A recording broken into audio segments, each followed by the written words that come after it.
இந்த குட்டி, சரி அழுகாதீங்கம்மா, ஒன்றும் ஆகாது அப்பாவுக்கு, நீங்கள் ஒன்றும் கவலைப்படாதீங்க. டேய் ரவி, வா போய் டாக்டரை போய் பார்ப்போம் அப்படின்னு ரவியை டாக்டரை பார்க்க கூட்டிகிட்டு போனான் குட்டி.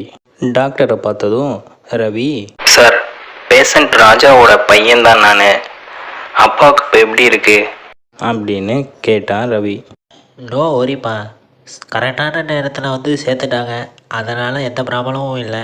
2 days அப்சர்வேஷனில் வச்சா சரியாயிரும். பட் ஒன் திங், இது மைல்டு அட்டாக்கு, நெக்ஸ்ட் அட்டாக் வர்றதுக்கு பாசிபிள் இருக்குது. கொஞ்சம் ரெஸ்ட்டு கொடுங்க. ஆமாம், அவர் என்ன வேலை பார்க்குறாரு?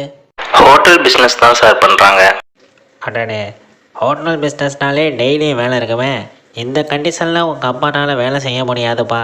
கண்டிப்பாக அவருக்கு ரெஸ்ட்டு கொடுத்து தான் ஆகணும். ஸோ ஃபுல் வீடியோ பார்க்க கீழே இருக்கிற ப்ளே பட்டனை ப்ரெஸ் பண்ணுங்கள்.